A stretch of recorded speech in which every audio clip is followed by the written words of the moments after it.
Assalamu alaikum everyone. Welcome back to SR Academy. In today's video, we are going to discuss mitochondria.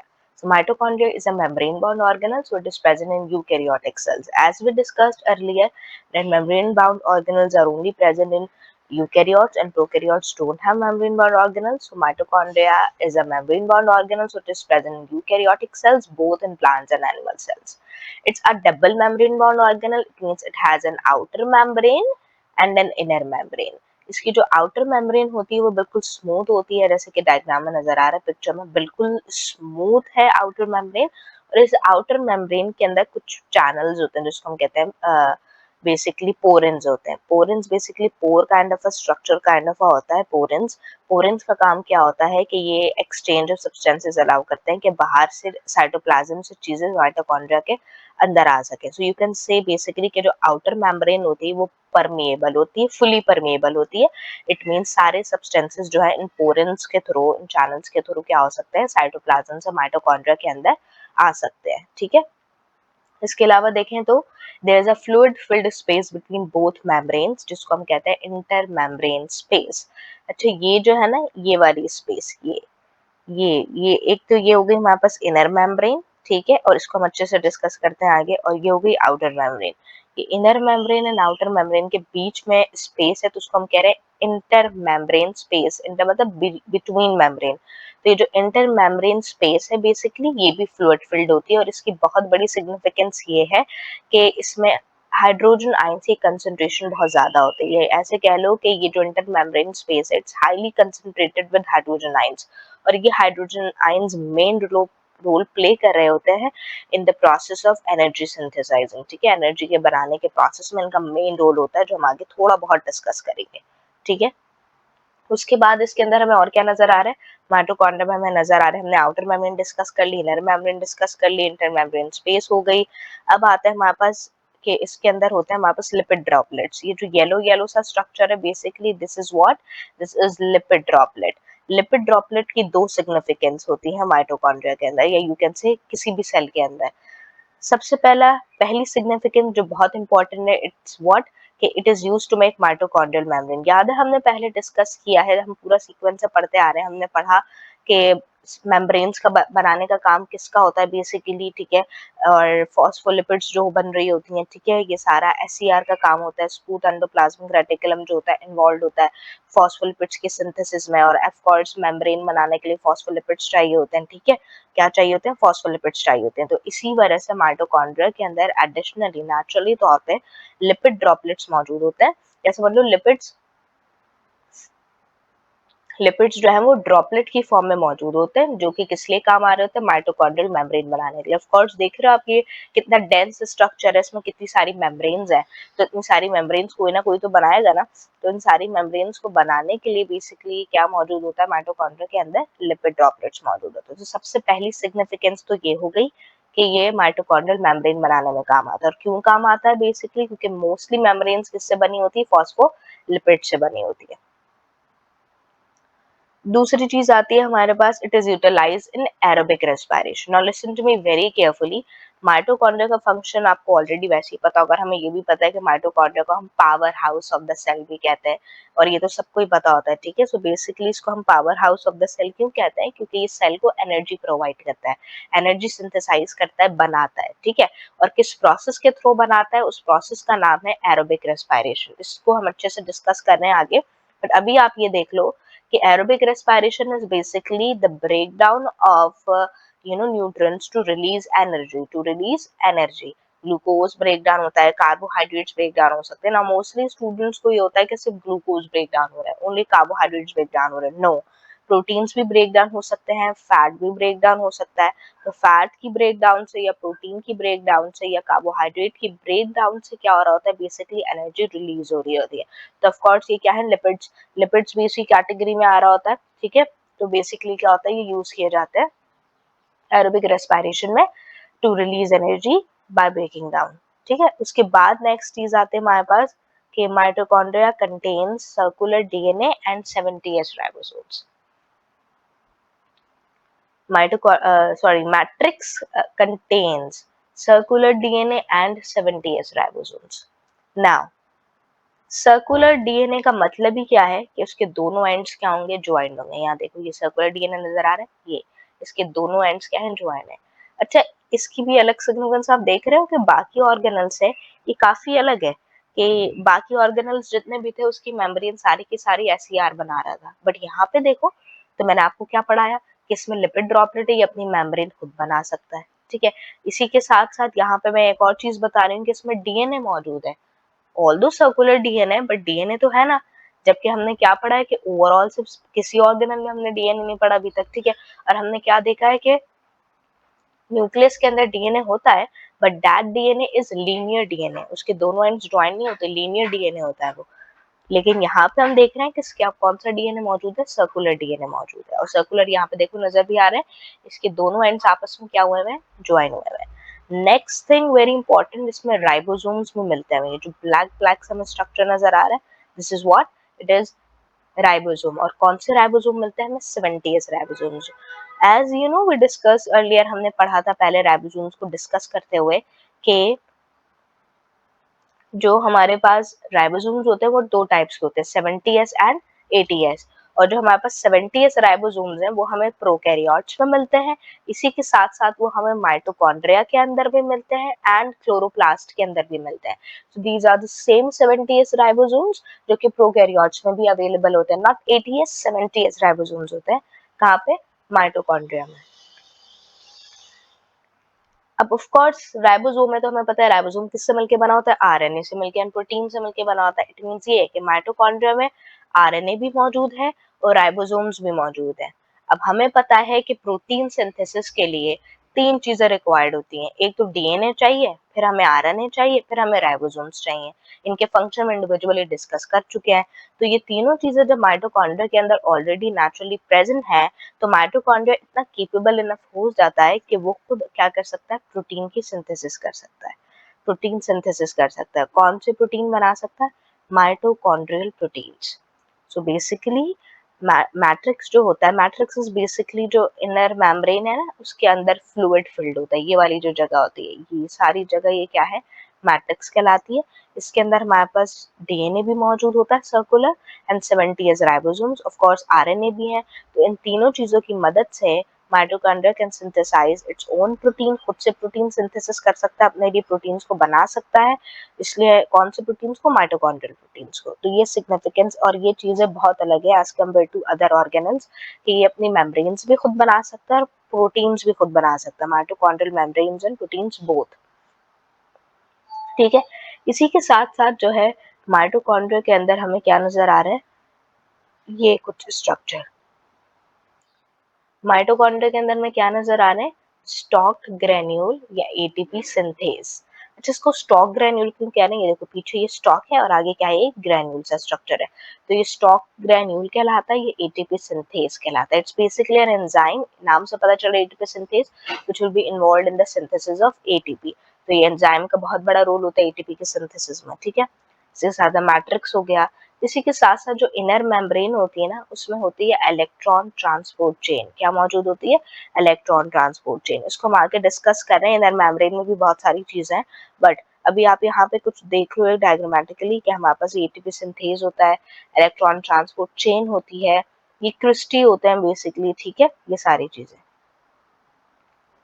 अब हम देखते हैं inner membrane को। हमने outer membrane discuss की थी कि वो फ्रीली परमिएबल होती है, सब्सटेंसेस का मूवमेंट को अलाउ करती है पोरेंस के थ्रू। अब इनर मेम्ब्रेन की बात करें तो वो लेस परमिएबल होती है, कुछ सर्टेन मॉलिक्यूल्स और आयंस को ही अलाउ करती है कि वो मैट्रिक्स में जा सकता है।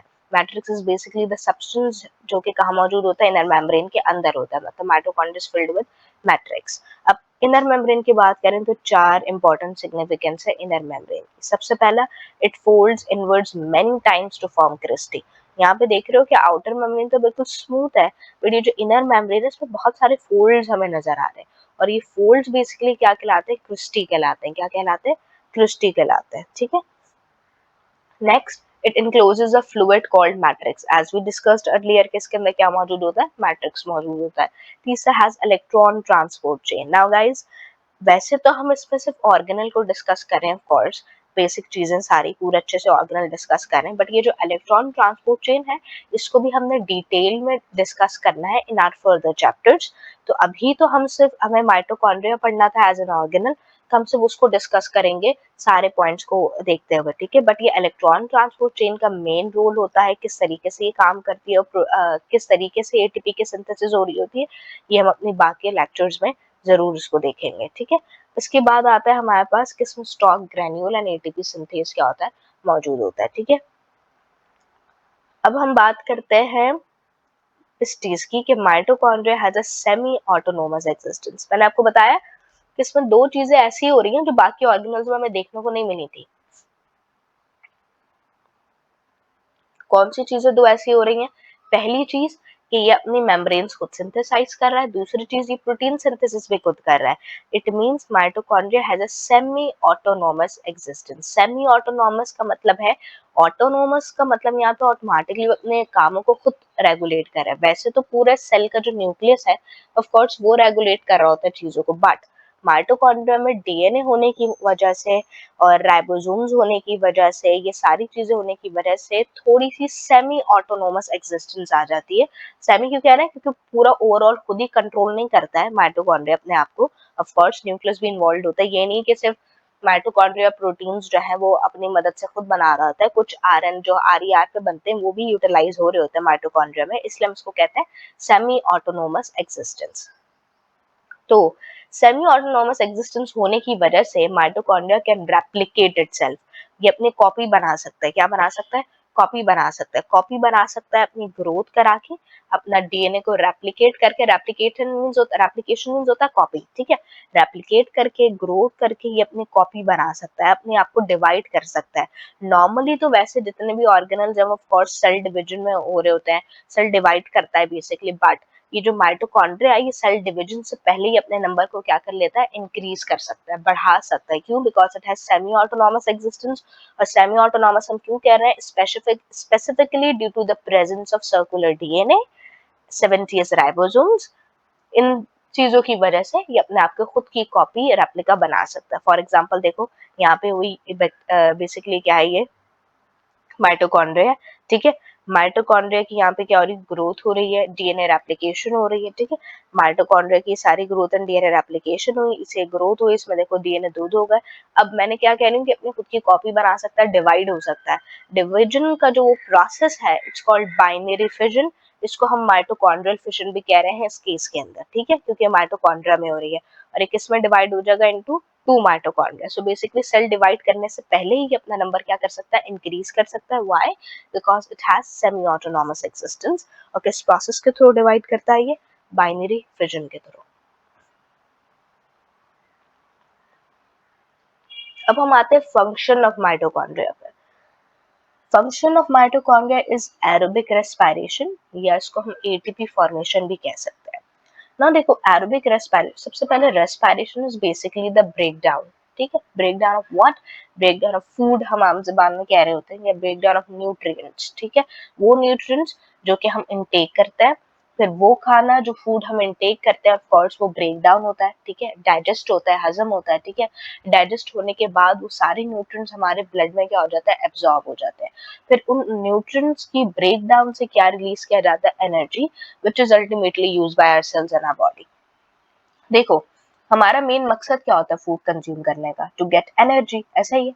अब प्लांट्स में तो क्या होता है कि वो दूसरी चीजों पर रिलाई नहीं करते फॉर फूड, वो क्या करते हैं? अपना खाना खुद सिंथेसाइज कर सकते हैं, खुद बना सकते हैं, ठीक है। But we as a human required food from other resources. तो हम क्या करते हैं? फूड को कंज्यूम करते हैं, इनटेक करते हैं। We can not synthesise food itself in our body as plant cell can, but हम क्या करते हैं? रिलाई करते हैं दूसरी चीजों पे। तो जब हम खाना खाते हैं तो वो डाइजेस्टिव सिस्टम के थ्रू क्या होता है? पूरा डाइजेस्ट होता है, ब्रेक डाउन होता है, वेरियस एंजाइम्स इन्वॉल्व होते हैं इस प्रोसेस ऑफ डाइजेशन में भी। उसके बाद वो सारे न्यूट्रिएंट्स इंपॉर्टेंट हमारे ब्लड में एब्जॉर्ब हो जाते हैं और फिर ब्लड से हर सेल तक पहुंचते हैं। और फिर वो सेल क्या करता है? उन्हीं न्यूट्रिएंट्स को इस्तेमाल करते हुए क्या रिलीज कर रहा होता है? Energy, which is our ultimate requirement, जिसकी वजह से हम ये सारा फूड कंज्यूम करते हैं। तो बेसिकली चीजें इंटरलिंक्ड हैं, ठीक है। यहाँ पे कौन सी रेस्पिरेशन हो रही है? एरोबिक। देखो एरोबिक का मतलब होता है presence of something. A means presence, aerobic means presence of oxygen. जैसे एन एरोबिक होता तो an in biological term shows absence, तो एन होता तो एनएरोबिक मतलब in absence of oxygen, aerobic है मतलब इन प्रेजेंस ऑफ ऑक्सीजन।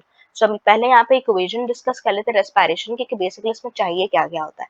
सबसे पहले ग्लूकोज, ऑफ कोर्स कार्बोहाइड्रेट भी ब्रेक डाउन हो सकते हैं, लिपिड्स भी हो सकते थे और प्रोटीन भी हो सकते थे, ठीक है। प्लस ऑक्सीजन क्या फॉर्म कर रहा होता है, carbon dioxide as a waste gas, water molecules and energy. और ये एनर्जी स्टोर होती है हमारी बॉडी में temporarily in the form of ATP. किस फॉर्म में स्टोर होती है, एटीपी की फॉर्म में। इसलिए हम एटीपी को और क्या कह रहे होते हैं, टेम्पररी एनर्जी स्टोरेज मॉलिक्यूल। क्यों, क्योंकि एनर्जी को टेम्पररीली अपने अंदर क्या करता है, स्टोर करता है। इसको हम आगे अच्छे से डिस्कस करते हैं। यहाँ क्या लिखा है कि cell store energy in the form of what, in the form of ATP. ATP की फुल फॉर्म होती है एडिनोसिन ट्राइफॉस्फेट।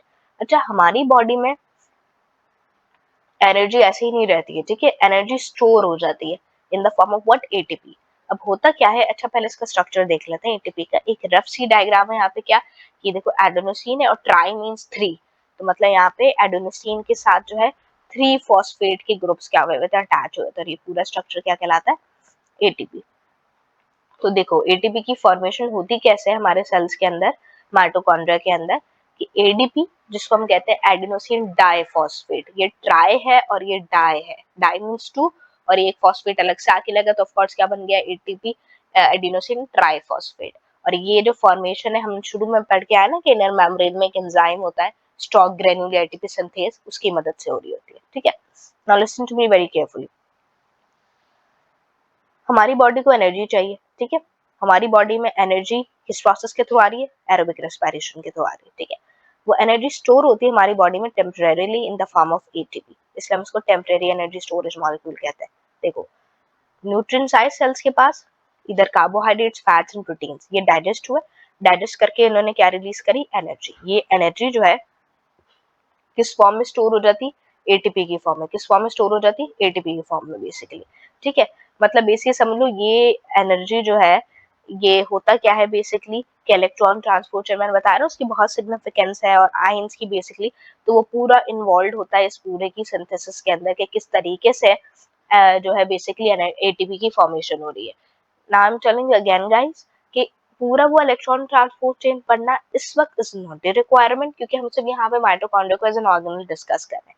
जब हम डिटेल में रेस्पिरेशन को पढ़ेंगे अपने फर्दर चैप्टर्स में, इंक्लूडेड है ये आपका पूरा टॉपिक, तो हम डिटेल में एक एक चीज देखेंगे कि ये रेस्पिरेशन के पीछे हुआ क्या, कि ऐसे एटीपी बन गया और इस तरीके से सारी चीजें हुई, ठीक है। अभी बस अब आप इतना याद रखें कि बेसिकली एटीपी की फॉर्मेशन होती है। एटीपी क्या करता है अपने अंदर, एक एनर्जी स्टोरेज मॉलिक्यूल है जो कि किससे मिलकर बनता है, एडीपी है फॉस्फेट से मिलकर बनता है, ठीक है। और it is catalysed by ATP synthase. अब फॉर एग्जांपल मेरे सेल को एनर्जी चाहिए, तो होगा क्या कि जो एनर्जी हमने किस फॉर्म में स्टोर की हुई थी, cell store energy in the form of ATP. तब मेरे सेल को एनर्जी की रिक्वायरमेंट है, तो वो जो एनर्जी मैंने बना के स्टोर करके रखी हुई एटीपी की फॉर्म में, वो क्या हो जाएगा, ब्रेक डाउन होगा when needed by the cell। अब एटीपी किस में ब्रेक डाउन होगा, ऑफ कोर्स एडीपी में और फॉस्फेट में, और प्लस एनर्जी, और यही एनर्जी फिर हम क्या कर लेंगे, यूज कर लेंगे, सेल अपने वेरियस फंक्शंस में यूज कर लेगा। देखो गाइस द थिंग इज कि एनर्जी हम वैसे ही स्टोर नहीं कर सकते in our cells in our body. Energy को स्टोर करने के लिए हमें क्या चाहिए होता है, एक समझ लो एक किस्म का हेल्प चाहिए, एनर्जी एज अ वे चाहिए, एक ऑल्टरनेटिव चाहिए एनर्जी को स्टोर करने के लिए। तो वो ऑल्टरनेटिव क्या होता है, हमारे पास एटीपी होता है, कि हमारा सेल नेचुरली तौर पे एनर्जी को स्टोर किस फॉर्म में करता है, एटीपी की फॉर्म में करता है, पैकेट ऑफ एनर्जी, ठीक है। सो बेसिकली होता क्या है कि जब हमारी बॉडी को रिक्वायरमेंट होती है, तो ये जो टेम्परेरी एनर्जी स्टोरेज मॉलिक्यूल है, उसको बाबा टेम्परेरी क्यों कह रहे हैं, क्योंकि फिर एटीपी ब्रेक डाउन हो जाता है to release energy, and that energy is utilised by the cell to perform various metabolic functions and चीजों के लिए यूज हो जाती है, ठीक है। So basically ATP break down होता है into ADP plus phosphate plus energy, and ये एनर्जी इस्तेमाल हो जाती है वेरियस मेटाबॉलिक प्रोसेसेस के लिए और डिफरेंट चीजों के लिए, ग्रोथ के लिए, मूवमेंट के लिए, कुछ भी किसी भी काम के लिए यूज हो सकती है। सो बेसिकली यहाँ पे एनर्जी का सारा गेम कौन परफॉर्म कर रहा है, दिस एटीपी परफॉर्म कर रहा है, ठीक है। अब एक क्वेश्चन आता है मोस्टली कि माइटोकॉन्ड्रिया जो है एनर्जी को रेडिएट करता है या एनर्जी को सिंथेसाइज करता है। एनर्जी रेडिएट करने का काम होता है एनर्जी को एमिट करना। सो बेसिकली जो माइटोकॉन्ड्रिया है वो एनर्जी को सिंथेसाइज करते हैं, बनाते हैं फॉर द सेल, ठीक है।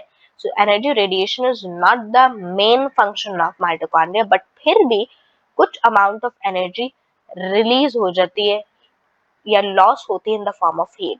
हम ऑलरेडी, हमें पता है फिजिक्स में हम क्या पढ़ते हैं, लॉ पढ़ते हैं ना थर्मोडायनेमिक्स के, एनर्जी कंप्लीटली जो है वो ट्रांसफॉर्म नहीं हो सकती है, कुछ ना कुछ एनर्जी हमेशा लॉस होगी इन द फॉर्म ऑफ हीट। हमेशा एनर्जी क्या होती है, लॉस होती है in the form of heat. So basically जब माइटोकॉन्ड्रिया एनर्जी तो बना रहा है, जब एनर्जी बना रहा होता है तो समझ लो अराउंड 50 to 50% एनर्जी क्या होती है, लूज होती है in the form of heat. और ये हीट जो लूज हो रही होती है, ये अल्टीमेटली बाय नेचर हमारी बॉडी के अंदर यूटिलाइज हो जाती है as a substitute to what, to maintain our body temperature. As we all know कि हमारा body temperature कितना होता है, अराउंड 37 डिग्री सेल्सियस होता है। ऑफ कोर्स ये इनर टेम्परेचर को मेंटेन करने के लिए हीट चाहिए, एनर्जी चाहिए, एनर्जी चाहिए इन the form of what, heat. So basically mitochondria ATP बना रहा होता है तो कुछ एनर्जी तो यूटिलाइज हो जाती है, बाकी एनर्जी क्या हो जाती है, लॉस हो जाती है in the form of heat.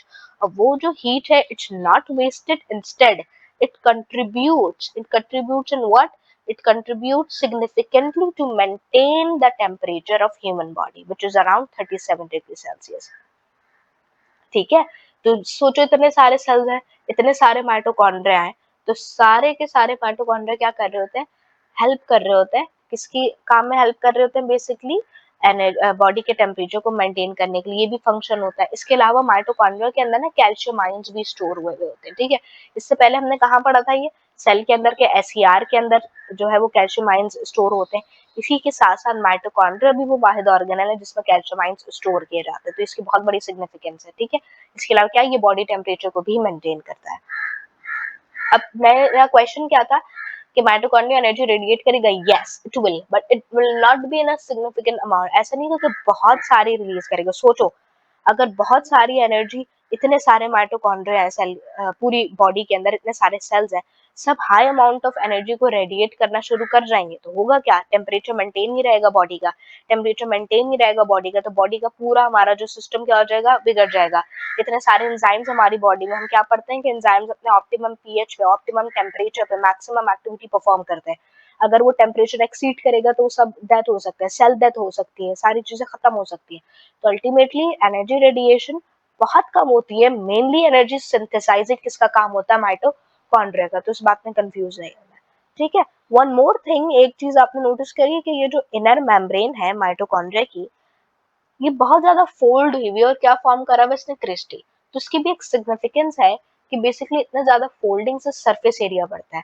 Surface area बढ़ने की वजह से क्या होता है कि जो एटीपी की सिंथेसिस है, रेस्पिरेशन हो रही है, उसकी एफिशिएंसी बढ़ जाती है, वो और अच्छे से हो सकती है। क्योंकि देख लो, क्योंकि इसी मेम्ब्रेन के अंदर इतने सारे हमारे पास एंजाइम्स हैं, ठीक है, इलेक्ट्रॉन ट्रांसपोर्ट चेन है, तो एफिशिएंसी बढ़ाने के लिए, बेसिकली सरफेस एरिया बढ़ाने के लिए ना मेम्ब्रेन इतनी ज्यादा फोल्ड हुई है। तो वन मोर थिंग, अगर आपके जहन में फिर भी क्वेश्चन आ रहे कि भाई what is electron transport chain, तो समझ लो electron transport chain is made of what, electron carriers. Electron carriers क्या करते हैं, बेसिकली इलेक्ट्रॉन्स को कैरी कर रहे होते हैं, ठीक है, इलेक्ट्रॉन्स को कैरी कर रहे होते हैं, बेसिकली प्रोटीन्स ही होते हैं एक किस्म के जो इलेक्ट्रॉन्स को कैरी कर रहे होते हैं।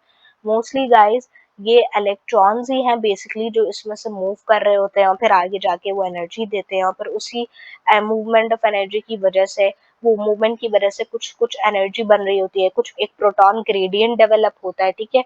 उस प्रोटॉन ग्रेडियंट की मदद से, बेसिकली मैंने कहा था ना कि आयंस भी इन्वॉल्व होता है, बेसिकली एटीपी सिंथेस के थ्रू एटीपी की सिंथेसिस हो रही होती है, एटीपी सिंथेस के थ्रू एटीपी की सिंथेसिस हो रही होती है। हम इसको डिटेल में आगे डिस्कस करेंगे, बस अभी तक आपको इतना पता होना चाहिए कि electron transport chain, ATP synthase, ये सब किसमें इन्वॉल्व होते हैं, बेसिकली एटीपी के सिंथेसिस में। और अगर इलेक्ट्रॉन ट्रांसपोर्ट चेन की बात है तो it's basically made of electron carriers which are basically proteins which are involved in the synthesis of ATP. So ये था हमारे पास all about the mitochondria. I hope it's clear, इसका फंक्शन अच्छे से, इसका स्ट्रक्चर अच्छे से। So till then take care, अल्लाह हाफिज।